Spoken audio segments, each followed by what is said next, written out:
Hello everyone, अपन next question करते हैं। क्या हमारे पास गिवन है let A B the sum of all coefficients in the expansion of this one. अपन के पास यहाँ पे एक एक्सप्रेशन ये है और हमारे पास एक और एक्सप्रेशन ए है। जब ये दोनों एक्सप्रेशन को अपन एक्सपेंड करेंगे तो उसमें जो जितने भी कोफिशिएंट आएगा उस सारे का जो सम है वो किसके बराबर है? हमारे पास ए के बराबर है। और फर्दर हमारे पास गिवन है यहाँ पे कि बी बराबर हमारे पास ये गिवन है। और अपन को बोल रहा है कि जो हमारे पास ये इक्वेशन है और ये इक्वेशन है ना, ये दोनों के बीच में एक कॉमन रूट है, कॉमन रूट है।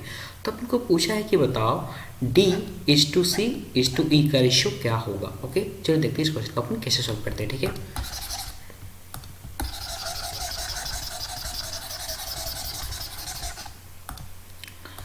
इस क्वेश्चन को सॉल्व करने से पहले आपको ये समझ में आना चाहिए कि ये क्वेश्चन हमारा कोई एक चैप्टर से नहीं, 3 चैप्टर से कनेक्टेड है। पहला आप यहाँ पे देख सकते हो, ये हमारा बाइनोमियल से है।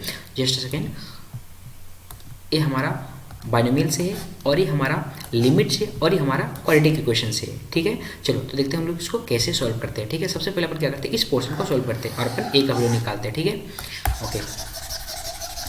तो इसका आगे बढ़ने से पहले छोटा सा कॉन्सेप्ट आपको यहाँ पे बता देते हैं। ठीक है, वो क्या है, आप लोग बाइनोमियल में पढ़े होंगे कि यदि कोफिशिएंट अपन को निकालना रहता है सम ऑफ ऑल कोफिशिएंट। क्या निकालना रहता है? सम ऑफ ऑल कोफिशिएंट। ठीक है, तो उस केस में अपन क्या करते हैं, देन अपन क्या करते हैं, putting all variable equal to all variable equal to 1। Okay, अब यहाँ पे देख सकते हो जो हमारे पास यहाँ पे एक्सप्रेशन गिवन है, वो क्या हमारे पास है 1। जस्ट अ सेकेंड, बस यहाँ पे गिवन है 1 - 2x + 2x स्क्वायर और पूरे की पावर अपन के पास यहाँ पे है 2023 और इंटू हमारे पास यहाँ पे है 3 - 4x स्क्वायर, 3 - 4x स्क्वायर और अपने पास फिर यहाँ पे कितना है +2x³ ओके, और +2x³ और पूरे के बाद हमारे पास कितना है 2024। तो ये जो एक्सप्रेशन है ना, इस एक्सप्रेशन और इस एक्सप्रेशन में पूछ रहा है कि इसके जो जितने भी कोफिशिएंट आएगा उसका सम किसके बराबर है? ए के बराबर है। ठीक है, तो हमारे पास यहाँ पे ए इक्वल टू कितना हो जाएगा, ए इक्वल टू हमारे पास हो जाएगा, अपन क्या करेंगे एक्स इक्वल टू कितना पुट कर देंगे 1, क्योंकि हमारे पास वेरिएबल यहाँ पे कौन है, वेरिएबल हमारे पास यहाँ पे एक्स है। हमारे पास ए इक्वल टू हो जाएगा यहाँ पे 1 - 2 × 1 + 2 × 1 का स्क्वायर और पूरे की पावर 2023 इंटू हमारे पास यहाँ पे हो जाएगा 3 - 4 × 1 का स्क्वायर और +2 × 1 का क्यूब और पूरे का हो जाएगा 2024। ओके, और आगे बढ़ते हैं। ठीक है, अब यहाँ पे देख सकते हो हमारे पास ए और ए कितना हो जाएगा, कैंसिल हो जाएगा। एक्चुअली हमारे पास यहाँ पे बनेगा ए इक्वल टू हमारे पास हो जाएगा यहाँ पे 1 - 2 + 2 और पूरे की पावर 2023 और इंटू हमारे पास यहाँ पे 3 - 4 और +2 और पूरे की पावर 2024। ओके, हमारे पास यहाँ पे ए इक्वल टू हो जाएगा 1 की पावर 2023 और इंटू हमारे पास हो जाएगा 1 की पावर 2024। तो हमारे पास फाइनली बन गया यहाँ पे ए इक्वल टू 1। ओके, अब अपन क्या करते हैं, निकालते हैं बी का वैल्यू। हमारे पास यहाँ पे गिवन है, बी इक्वल गिवन है लिमिट x टेंस टू 0 और यहाँ पर हमारे पास है न्यूमरेटर में हमारे पास है 0 से लेके x और यहाँ पे हमारे पास है जस्ट सेकेंड log 1 + t और t power 2024 log 1 + t upon t की पावर 2024 और +1। ओके, और अपन के पास यहाँ पे है नीचे और ये dt और हमारे पास डिनोमिनेटर है हमारे पास यहाँ पे x²। ओके, आप देख सकते हैं हमारे पास लिमिट का क्वेश्चन है। लिमिट का क्वेश्चन को सॉल्व करने से सबसे पहला हमारा स्टेप होता है वो ये होता है कि हम लोग चेक करते हैं कि इसका फॉर्म क्या है। ठीक है, अब यहाँ पे हम लोग क्या करते हैं, चेक करते हैं फॉर्म, हमारे पास फॉर्म क्या है। तो अपन क्या करते हैं, इस 0 को हम लोग पुट करेंगे, जो हमारे पास यहाँ पे 0 है, इस 0 को हम लोग पुट करेंगे यहाँ पे और यहाँ पे। तो हमारे पास यहाँ पे दिख रहा है जो हमारे पास इंटीग्रेशन बनेगा 0 से लेके 0 और यहाँ पे कुछ भी रहेगा। तो आप एक चीज़ पढ़े होगे, ये पढ़े होगे जस्ट सेकेंड कि यदि मान लेते हैं इंटीग्रेशन में आपके पास रहेगा ऐसा ए से लेके ए और यहाँ पे एफ ऑफ एक्स और यहाँ पे रहेगा डी एक्स। तो इस केस में वैल्यू क्या होता है, जीरो। क्यों होता है, क्योंकि जब हमारे पास अपर लिमिट और लोअर लिमिट हमारा सेम हो जाता है उस केस में हमारा डेफिनेट इंटीग्रेशन क्या बन जाता है, जीरो। तो इसका मतलब ये हुआ कि जब हम लोग यहाँ पे एक्स यहाँ पे जीरो पुट करेंगे तो हमारे पास अपर और लोअर सेम हो जाएगा। तो हमारे इस पूरा का वैल्यू जो न्यूमरेटर में उसका कितना हो जाएगा, जीरो, और डिनोमिनेटर हमारे पास क्या बन जाएगा, जीरो। इसका मतलब इसका जो फॉर्म क्या हमारे पास है, जीरो अपॉन जीरो। और आप एक चीज़ पढ़े होगी लिमिट में, जब हमारा फॉर्म जीरो अपॉन जीरो होता है तो अपन क्या करते हैं, उसमें लगाते हैं एल हॉस्पिटल रूल। क्लियर। तो हम लोग इस केस में एल हॉस्पिटल रूल को अप्लाई कर सकते हैं। अब एल हॉस्पिटल रूल होता क्या है, एल हॉस्पिटल रूल ये बोलता है कि जब हमारा न्यूमरेटर में रहेगा उसको हम लोग सेपरेट डिफरेंशिएशन कर सकते हैं, और जब हमारा डिनोमिनेटर में रहेगा उसको हम लोग सेपरेट डिफरेंशिएशन कर सकते हैं। क्लियर। ओके, तो हम लोग लगाते हैं यहाँ पे और एल हॉस्पिटल रूल। उससे पहले अपन को एक चीज़ और जानना पड़ेगा, जो हमारा न्यूमरेटर में है ना, यहाँ पे इंटीग्रेशन है, तो हम लोग इंटीग्रेशन के अंदर डिफरेंशिएशन का कैसे यूज़ कर सकते हैं, ठीक है, उसका भी एक कॉन्सेप्ट बताते हैं आपको। ठीक है, जब अपन के पास इंटीग्रेशन में डिफरेंशिएशन करना रहता है तो अपन अप्लाई करते हैं लेबनिज कॉन्सेप्ट। ठीक है, देखो तो कॉन्सेप्ट क्या बोलता है वो आपको बता देते हैं। ये बोलता है क्लियर, सपोज आपके पास ऐसा रहेगा, यहाँ पे मान लेते आपके पास रहेगा 5x और यहाँ पे मान लेते हैं आपके पास रहेगा यहाँ पे g ऑफ x। ओके, और यहाँ पे मान लेते हैं आपके पास क्या है, f ऑफ t, और यहाँ पे मान लेते हैं dt। ये आपके पास मान लेते हैं p ऑफ x है। ठीक है, और आपको निकालना है p डैश x। ओके, तो उस केस में अपन क्या करेंगे, जब इसका डिफरेंशिएशन करेंगे इसका, तो हमारे पास बनेगा यहाँ पे इस टाइप से। सबसे पहले अपन क्या करेंगे, जब इसका डिफरेंशिएशन करते हैं तो ये वाला जो हमारा वैल्यू ये पूरा का पूरा हमारा इस टी की जगह पे पुट हो जाता है। हमारे पास ऐसा बनता है f के अंदर g ऑफ x। ओके, और जो हमारे पास ये वाला रहता है ना ऊपर अपर लिमिट, इसको हम लोग करते हैं डिफरेंशिएशन, मतलब ऐसे d अपॉन डी एक्स, और यहाँ पे हमारे पास होता है g ऑफ x। ओके, उसके बाद हम लोग लगाते हैं माइनस, फिर उसके बाद अपन क्या करते हैं, ये जो हमारा लोअर लिमिट है इसको हम लोग यहाँ पे पुट करते हैं, तो हमारे पास क्या बन जाता है f के अंदर 5x। ओके, और फिर अपन क्या करते हैं, अपन लोअर लिमिट का हम लोग क्या करते हैं डिफरेंशिएशन, मीन्स ऐसे d अपॉन डी एक्स, और यहाँ पर हमारे पास हो जाता है 5x। क्लियर, ऐसे। तो हमारा ये कॉन्सेप्ट बोलता है लेबनिज कॉन्सेप्ट। क्लियर। ओके, तो इसी कॉन्सेप्ट को अपन यूज़ करेंगे इसके लिए। ठीक है, तो करते हैं, हमारे पास बन जाएगा यहाँ पे, हमारे पास फॉर्म 0/0 है, तो अपन लगाते हैं using L hospital rule.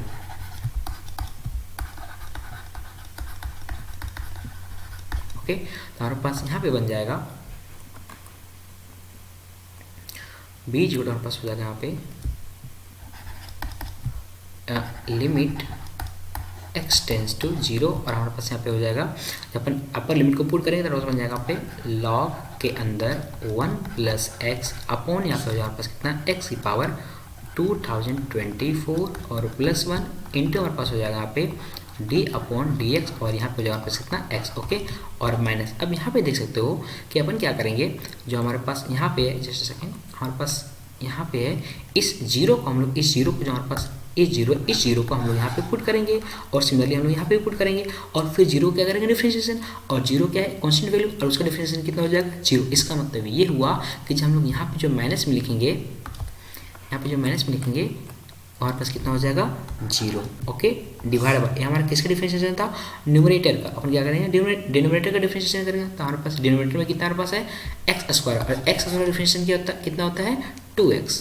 Okay, तो बन जाएगा यहाँ पे 2x। ओके, इसको सिंप्लीफाई करते हैं तो हमारे पास यहाँ पे बन जाएगा b is equal to limit x tends to 0, और हमारे पास बन जाएगा log 1 प्लस x। ओके, और हमारे पास a x का डिफरेंशिएशन कितना होता है 1, और हमारे पास a बचेगा, तो हमारे पास क्या आ जाएगा, नीचे हो जाएगा, तो हमारे पास बनेगा यहाँ पे 2x, और यहाँ पे हमारे पास बनेगा x की पावर 2024 प्लस 1। ओके, हमारे पास ये बन जाएगा। ओके, तो हम आगे बढ़ते हैं, तो हम क्या करते हैं, अब यहाँ पे देख सकते हो कि हम लोग फिर अपन क्या करते हैं, फिर से फॉर्म को चेक करते हैं। ठीक है, जब हम लोग यहाँ पे फिर से फॉर्म चेक करेंगे तो हमारे पास यहाँ पे क्या बनेगा, चेकिंग फॉर्म। ओके, अब देख सकते हो जब हम लोग यहाँ पे रखेंगे 0 तो हमारे पास क्या बनेगा log 1, और log 1 वैल्यू कितना होता है 0। ओके, और यहाँ पे हम लोग लिखेंगे तो यहाँ पे क्या बन जाएगा 0, तो हमारे पास अगेन बन जाएगा 0/0 फॉर्म। तो अपन क्या करेंगे, फिर से यूज करेंगे एल हॉस्पिटल रूल। ठीक है, तो अपन एल हॉस्पिटल रूल को यूज करेंगे, तो अपन क्या करते हैं, डिफरेंशिएशन करते हैं, तो हमारे पास यहाँ पे b इज इक्वल टू हो जाएगा लिमिट x टेंस टू 0, और log 1 प्लस एक्स डिफरेंशिएशन क्या होता है 1/1 प्लस एक्स। ओके, अब प्लस, अब जो यहाँ पे आप देख सकते हो अपन को यहाँ पे करना पड़ेगा, प्रोडक्ट रूल का यूज करना पड़ेगा डिफरेंशिएशन का। क्लियर, कौन सा रूल, प्रोडक्ट रूल। ओके, तो अपन करते हैं यहाँ पे। अब प्रोडक्ट रूल होता क्या है, आपको ब्रीफ में थोड़ा सा बता देते हैं। ठीक है, लेट सपोज करें ऐसा रहेगा, डिफरेंशिएशन आपके पास रहेगा u डॉट b। ठीक है, तो हमारे पास ऐसा बन जाता है इसका जस्ट सेकेंड हमारे पास बनेगा। अपन क्या करते हैं, v को छोड़ते हैं, पहले u को करते हैं, तो v into D you upon d x. Okay, बस ये u है, ठीक है, और प्लस हमारे पास हो जाता है यहाँ पे u into d v upon d x, हमारा होता है प्रोडक्ट रूल। तो इसी कॉन्सेप्ट को हम यूज़ करते हैं इसके लिए, ठीक है। तो बस यहाँ पे बन जाएगा 2, तो हमारे पास ऑलरेडी बाहर ही रहेगा, ब्रैकेट के अंदर पास हो जाएगा x कितना होगा तो 1, तो हमारे पास बचेगा यहाँ पे x की पावर 2024 और प्लस 1।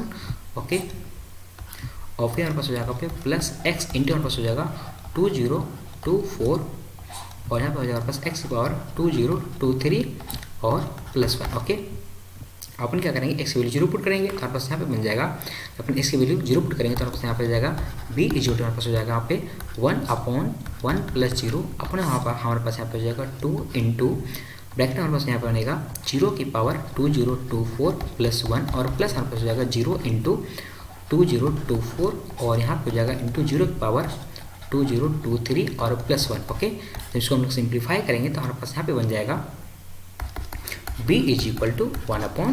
हमारे पास b का वैल्यू निकल गया। ओके, अपन के पास a और b का वैल्यू निकल गया। हमारे पास जो गिवन एक्सप्रेशन है उसको लेते हैं, ठीक है। हमारे पास गिवन एक्सप्रेशन यहाँ पे a वाला है, ठीक है, अपन इसको लेते हैं। तो हमारे पास यहाँ पे बन जाएगा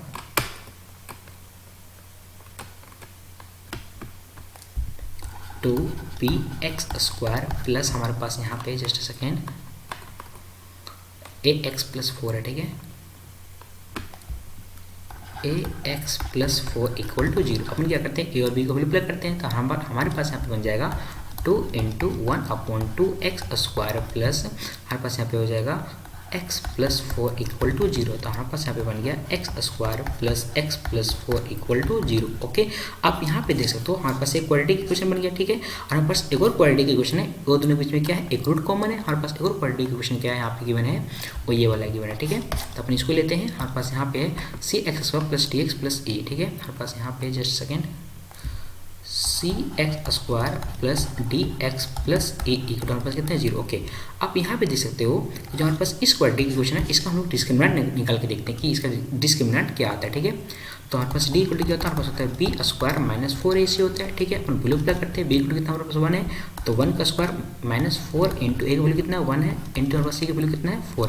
तो हमारे पास यहाँ पे आ गया -15 मतलब लेस देन 0। इसका मतलब ये हुआ कि जो हमारे पास ये क्वाड्रेटिक इक्वेशन है, इसका जो हमारा रूट क्या डिस्क्रिमिनेंट क्या है नेगेटिव है, और जो इसका लीडिंग कोफिशिएंट कितना है 1 है, मतलब पॉजिटिव है। तो मीन्स जो हमारा ये एक्सप्रेशन है इसका रूट क्या आएगा, इसका रूट हमारे पास क्या बनेगा, इमेजिनरी रूट है।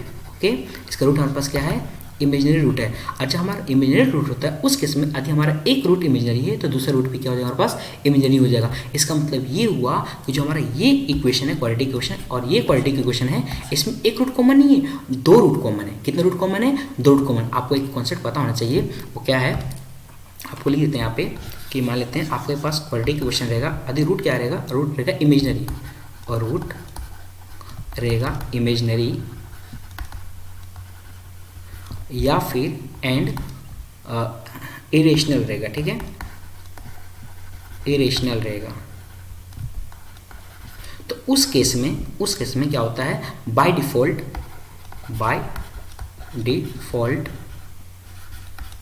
बोथ रूट कॉमन हो जाता है, बोथ रूट कॉमन होता है। क्लियर? ओके।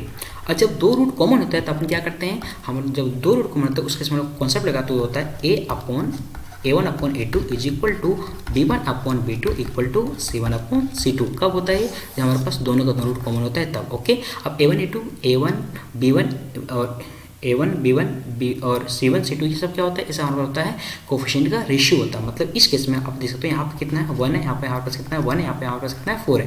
तो और यहाँ पे कितना है c है, यहाँ पे कितना है d है, यहाँ पे e है। तो अपन क्या करेंगे, इसका रेशियो लेंगे तो हमारे पास बनेगा यहाँ पे c/1 हो जाएगा 1 इज इक्वल टू हमारे पास हो जाएगा d अपॉन हमारे पास होगा 1 और यहाँ पे हमारे पास e/4। तो हमारे पास यहाँ पे बना जो रिक्वायर्ड रेशियो बना वो क्या बना, बना C/D/E is equal to 1/1/4। Okay, so this is our final answer. Okay, हम लोग देखते हैं कौन सा ऑप्शन करेक्ट है हमारा। तो हमारा ऑप्शन नंबर बी करेक्ट हो गया। ओके, आप यहाँ पे गौर करना कि जो हम यहाँ पे बता रहे थे वो ये है कि जब हमारे जब दो रूट कॉमन होता है ना, उस समय हम लोग क्या करते हैं, रिस्पेक्टिव कोफिशिएंट का रेशियो हम लोग सेम करते हैं। ठीक है, अब यहाँ पे देख सकते हो हम लोग रिस्पेक्टिव कोफिशिएंट का रेशियो सेम किए, मतलब यहाँ पे एक्स स्क्वायर का कोफिशिएंट को एक्स स्क्वायर से किए हैं, और हम लोग एक्स का कोफिशिएंट को एक्स स्क्वायर से, वाई स्क्वायर कोफिशिएंट को और एक्स का एक्स और कॉन्स्टेंट का कॉन्स्टेंट से। ओके, चलो बाय बाय।